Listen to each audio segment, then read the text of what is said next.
पिछले एपिसोड में हमने देखा कि चांसेंग ने अपना डेस्टिनी स्टार को खोज लिया था और अपना कल्टीवेशन लेवल को स्टार्ट कर दिया था और वहीं पर राजकुमारी एक फॉर्मेशन के अंदर ट्रैप हो गई थी। तो ये कहानी स्टार्ट होती है और हम देखते हैं और वो मिस्टीरियस आदमी राजकुमारी को मारना चाहता था। जैसे हम देखते हैं कि वो उसका नाम इब्लिस होता है और उसने जैसे ही अपनी शक्तियों को मुक्त करना शुरू किया तो चांसेंग भी वहाँ पर फाइट करने आ गया। चांसेंग ने पुस्तकों से इतना ज्ञान अपना इकट्ठा कर लिया था कि वह जादुई हथियार की कमजोरी और पहचान गया, जिसे हम देखते हैं कि इब्लिस किम इस्तेमाल कर रहा था। और हम देखते हैं कि ये हथियार बिजली जैसी ताकतवर ऊर्जा को उत्पन्न करता था और उसे टकराने वाला कोई भी जीवित नहीं बचता था। और हम देखते हैं कि नोना मेरा उस हथियार को रोकने की कोशिश कर रही होती है, लेकिन हम देखते हैं कि उसकी शक्ति उतनी पर्याप्त नहीं थी। तब हम देखते हैं कि चांसेंग एक तलवार की मदद से पूरे फॉर्मेशन को बाधित कर दिया। उसी समय इंपीरियल के निजी द्वितीय जनरल सुसिन वहां पहुंचे और डिवाइन स्वॉर्ड टेक्निक का, और हम देखते हैं कि इनके हमले से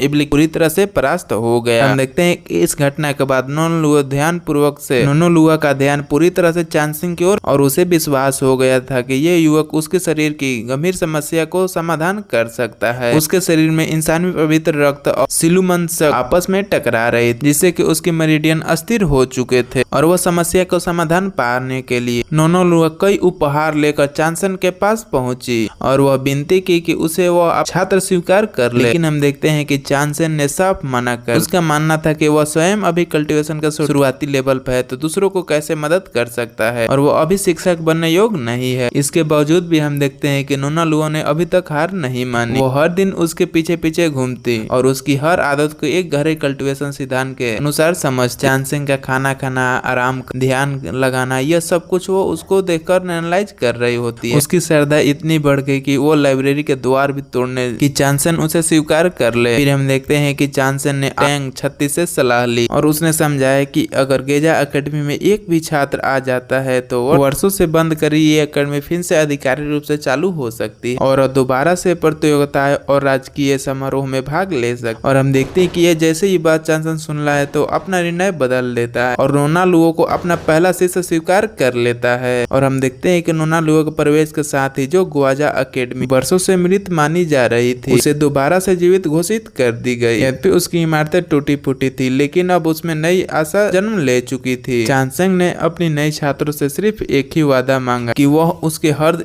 निर्देश को पालन करेगी और उसने स्पष्ट कहा कि वह स्वयं को महान गुरु नहीं मानता है, लेकिन मैं जो कुछ भी जानता हूँ मैं तुम्हें पूरी ईमानदारी पूर्वक से सिखाऊंगा। और हम देखते हैं कि इस शिक्षक और छात्र का ये अनोखा जोड़ा ख्वाजा एकेडमी को फिर से महान बनाने के मिशन पर निकल पड़ा। लेकिन हम देखते हैं कि यह पुनर्जन्म सभी को पसंद नहीं आया। कई गुरु और शक्तिशाली लोग जो ख्वाजा एकेडमी को समाप्त मान चुके थे और इस खबर से परेशान हो उठे। उन्होंने यह सूचना तुरंत टियानही परिवार तक पहुंचा दी जो अपनी शक्ति और क्रूरता के लिए बहुत ही ज्यादा प्रसिद्ध था। उनका मानना था कि ख्वाजा एकेडमी का फिर से सक्रिय होना वो नियमों का खिलाफ है। इसलिए हम देखते हैं कि चांसेंग और उसके एकेडमी को अपमानित करने के लिए शुरू हो गई। और हम देखते हैं कि इन्हीं विरोधियों में चुआन ह्यून भी था जो पूर्व तियांडो एकेडमी का प्रतिभाशाली छात्र था जो गुप्त रूप से बाइलोग को पसंद करता था। जब वो देखता है कि बाइलोम चांसेंग के साथ खड़ी है तो उसके अंदर ईर्ष्या और क्रोध भड़क उठा। उसने बाइलोम को अपने पक्ष में लाने की कोशिश की, लेकिन हम देखते हैं कि अब हालात बहुत ही बदल चुके थे। ख्वाजा एकेडमी दोबारा जीवित हो चुकी थी। चांसेंग के जीवन में एक नया अध्याय शुरू हो चुका था और हम देखते हैं कि अब ये केवल साधारण शिक्षक और छात्र के बीच में कहानी नहीं रही और यह एक ऐसी एकेडमी के पुनर्जन्म की शुरुआत जिसे दुनिया ने बुला दिया था और एक ऐसे युवक की यात्रा जो अपनी बीमारी का इलाज खोजते खोजते पूरे साम्राज्य की किस्मत बदलने वाला था। संतुलन बदल चुका था और आगे की लड़ाई पहले से कहीं अधिक खतरनाक होने वाली थी। ख्वाजा एकेडमी जो पूरे साम्राज्य की प्रेस्टीज एकेडमी में गिनी जाती थी वर्षों से अपनी पहचान और सम्मान खो चुकी थी। लोग इसे बीते हुए युग के टूटे हुई याद समझते थे, लेकिन किस्मत ने इसके लिए एक नया अध्याय तैयार कर रखा था। किंग टेंगदरी का आयोजन शुरू हुआ था और यह कोई साधारण समारोह नहीं था बल्कि एक पवित्र सभा थी जहाँ अलग अलग अकादमियों के, जहाँ प्रतिभाशाली विद्वान और विद्यार्थी इकट्ठा होते थे। यहाँ वो अपनी योग्यता दिखाते, ज्ञान पर चर्चा करते और तियांडे एकेडमी के बुजुर्ग की नजर में जगह बनाने की कोशिश करते थे। जब चांगसेन और अन्य मेहमानों के बीच विवाद बढ़ने लगा, तभी एक ऊंची आवाज गूंजी, माओची एकेडमी हेड आ गए। माओची के पहुंचते ही माहौल शांत हो गया। उन्होंने स्पष्ट किया, किंगटन गेंद्री जैसी पवित्र आयोजन में निजी झगड़े की कोई जरूरत नहीं है। उनके आदेश पर चांगसेन और नोनाले को सम्मान पूर्वक सीटें दी गई, लेकिन यह शांति अधिक देर तक नहीं टिकी। कुछ ही देर बाद टियानहाई हेनरे वहां पहुंचा। वह टियानहाई परिवार के हुआ स्वामी था और ख्वाजा एकेडमी की वापसी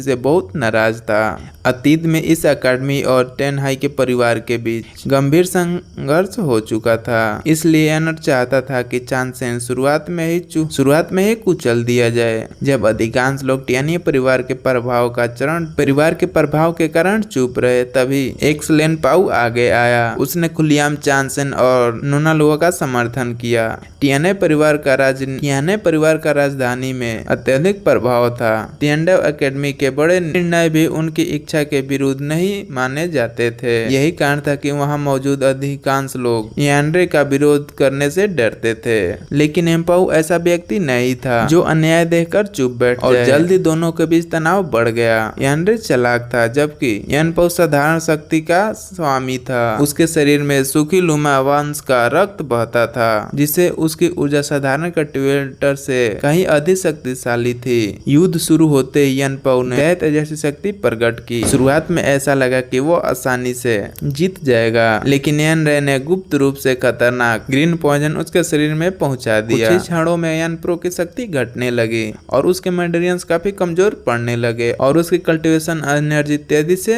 नष्ट होने लगी। स्थिति गंभीर देखकर तुरंत चांगसेन आगे बढ़ा। उसने अपने उन्नति एंड एक्यूपंक्चर टेक्निक यांग पाउ के शरीर से विष निकालना शुरू किया। उधर बेलो होंग ने यानरे को रोकने की जिम्मेदारी संभाल ली। चांगसेन के मार्गदर्शन में सीखी प्रमोशन का उपयोग करते हुए लगातार हमला किया। सबसे बड़ा झटका तब लगा यानरे, जिसे सब अजय मानते थे, बेजोलो हंग जैसी लड़की के सामने पीछे हटने पर मजबूर हो गया। और यह दृश्य देखकर सभा में सभी लोग स्तब्ध रह गए और अंतिम क्षण में चांगसेन भी आगे बढ़कर यानरे की टूटी पर एक शक्तिशाली मुक्का दिया। वह दूर जा गिरा और कुछ समय तक वह उठ भी नहीं पाया और टियानहाई के परिवार के लिए बहुत ही अपमान था। यह उस समय हुआ जब गुरु चाओ भी यहाँ यानरे की सहायता करने पहुंचा था, और इस बड़े हंगामे के कारण किंगटन गैदरिंग समय से पहले ही समाप्त हो गया और पूरा इसका दोष ख्वाजा एकेडमी पर डाल दिया गया। अब यह स्पष्ट था कि टियानहाई परिवार इस अपमान का बदला अवश्य लेगा। इस घटना के पास वन पाउ उसके कई साथी ने छोड़ दिया। वे टेन परिवार से दुश्मनी नहीं लेना चाहते थे, लेकिन चांगसेन और उसकी ख्वाजा एकेडमी ने उसे अपनाया। अकेलेपन से टूट चुके यानप्रो ने अपने ख्वाजा एकेडमी में प्रवेश का निर्णय लिया और वो एकेडमी का दूसरा छात्र बन गया। अब यह एकेडमी जो कभी खंडर था, धीरे धीरे हम देखते हैं कि शक्तिशाली योद्धाओं का केंद्र बनने लगी। बैलो हम मुस्कुराते हुए कि एकेडमी अभी पूरी तरह व्यवस्थित नहीं हुई है। चांगसेन स्वयं एकेडमी हेड है और शिक्षक भी है, और साथ भी एक छात्र भी है। वह दिन रात cultivation technique, destiny star awaken और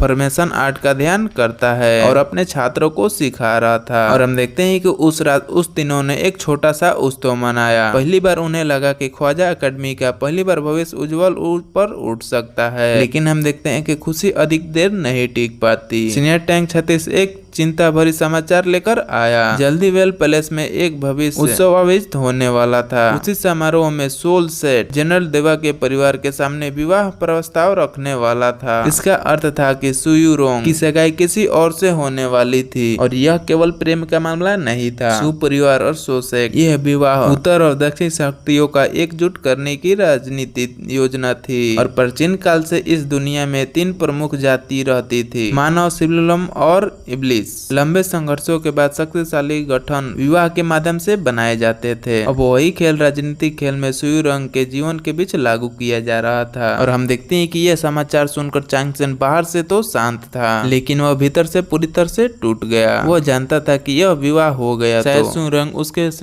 पास से हमेशा के लिए दूर हो जाएगी। लेकिन फिर भी अपने वो दिल में एक दृढ़ संकल्प किया, चाहे किस्मत उनके बीच कितनी भी मुश्किल दीवार खड़ी करे, कम से कम वो शिरोंग को अपनी आंखों से एक बार जरूर देखेगा। और इसी निष्कर्ष के साथ चांगसेन की यात्रा एक नए और भविष्य पर पहुंच गई, जहां उसे न केवल शक्तिशाली शत्रुओं को सामना करना था, बल्कि अपने हृदय की सबसे बड़ी परीक्षा भी देनी थी। और ये एपिसोड यहीं पर खत्म हो जाती है।